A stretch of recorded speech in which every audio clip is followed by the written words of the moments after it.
Zdravo svima, dobrodošli na kanal Kuhaj i peci. Vjerovatno ste do sada čuli za pita harmonika sa malinama ili harmonika pita sa malinama, zavisi kako gdje piše. Odličan recept, morate isprobati.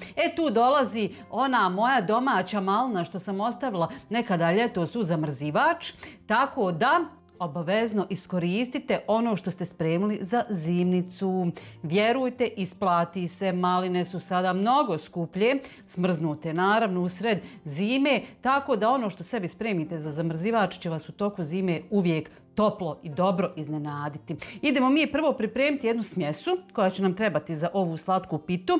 Vrlo jednostavno se priprema, vidjet ćete i sami, ne treba vam uopšte puno sastojaka. Evo ovako, trebaju nam jaja. Ovo su dva jaja, malo onako XL piše, baš su povelika, tako da, eto, vodite računa, ukoliko nemate velikih jaja, mogu 3 manja. Eto.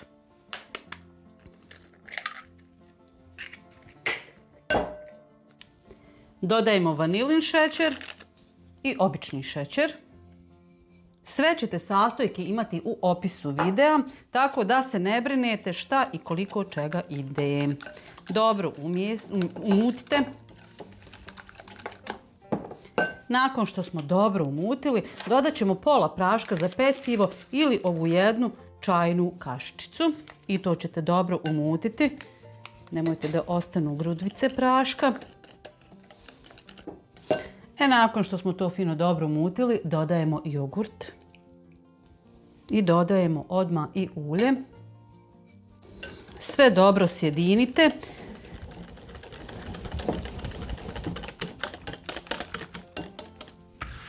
Smjesu smo umutili i ostavili tu sa strane, a mi ćemo sada da se pozabavimo jufkom. Prije no što krenemo sa razvlačenjem, u stvari sa mazanjem, moramo prethodno, evo ga, raspada se, nemoj. Nema veze, svakako ti tako treba da budeš smotana. Ko ja. Moramo otopiti malo maslac. Evo, maslac se otopio. Malo ćemo namazati kalupu koji ćemo slagati. Ovo je kalup za hljeb. I treba da vam bude otprilike dužine kao što je širina jufke. Ne dužina, nego širina jufke. Mislim, možete vi po ovoj dužini, ali nema tako velikih kalupa za hljeb, tako da ovo su male jufke od 270 grama, pravimo malu pitu, možda nećemo ni potrošiti sve jufke, ali bitno je da mi nju napravimo da ona valja. Hajmo mi ovako, sada ćete namazati svaku jufku. Ne treba previše.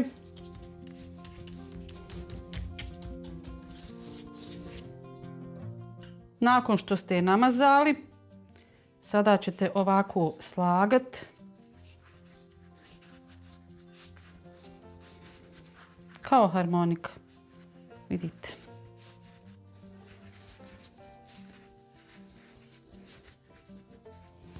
I redati u ovaj kalup.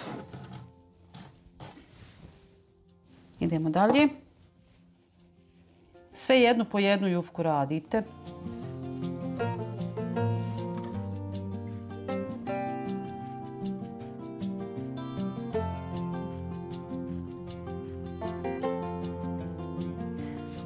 Evo, utrošili smo i ove ostatke jufke što nam je popucalo u međuvremenu. Napravili smo harmonika vrata. Sjećate ih se, vjerovatno neko ima još uvijek u stanu. Ja sam voljela ta vrata kod jedne rodice. Kad sam mala bila, jao, šta sam Zijana tu napravila, stalno tvor, zatvori, jao. Haos. Ostalo nam je malo putera, to treba da nam ostane otprilike ovako jedna čajna kašika. Ova supena kašika. Sada ćete premazati s gornje strane jufke.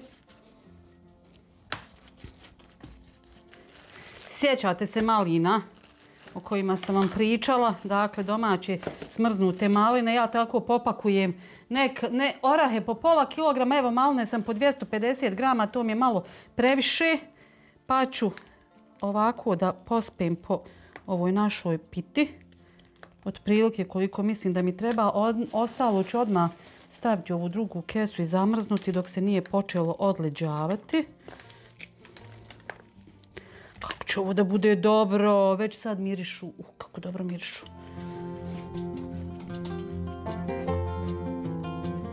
Prije nego što krenemo sa ostatkom ovoga recepta, moramo uključiti rernu da nam se dobro zagrije.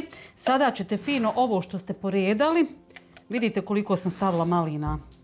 Eto jedan red, ne treba toga aman previše, to je jedna šaka, hajde da kažem. Sada ćete fino ovaj fil ponovo ovako malo promutite ako se šta sleglo slučajno i zalijte.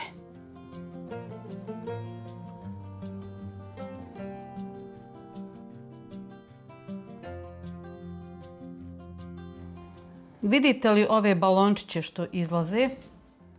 Znači da fil prodire dole u tijesto, traži sebi mjesta, pa ćete vi njemu fino da pomognete, jel? Jer vi ste čovjek, žena. Malo ga lupite. Muža. Pa onda u rernu. Nek se dobro izgrila muž.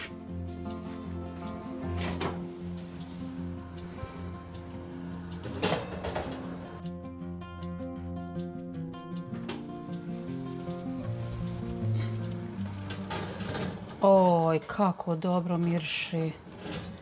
Evo ga. Kolač je gotov. Pogledajte ga. Ne treba mu čak ni puno da se peče. Sve ću vam napisati u opisu videa. Prvo ga pečete onako 220, nekih 4-5 minuta. Samo da krene gore korica. Da se malo ne počnu topiti. I onda smanjite na 170-180, zavisi od vaše rerne. Jao, što mi je toplo odavde. Izvinite, moram malo da zatvorim. I onda se peče na 170-180. Opet sve zavisi od vaše rerne, oko 20 minuta. Kolač treba ostaviti da se dobro ohladi, a onda ćete ga fino da pospijete sa mljevenim šećerom kada budete servirali. Nemojte cijeli kolač posipati mljevenim šećerom, osim ako ćete ga cijelog iznijeti na sto, da se to tako vidi fino ukrašeno, jer će se šećer otopiti. Pa onda kada budete servirali, ponovo morate nanijeti šećer, onda već postaje preslatko. Tako da, ovo ćemo ostaviti da se dobro ohladi, servirati na tanjirić i tek onda posuti sa malo šećera. Eto, nadam se da vam se današnji recept dopada. Vrlo jednostavan, vrlo jeftin, moram da priznam.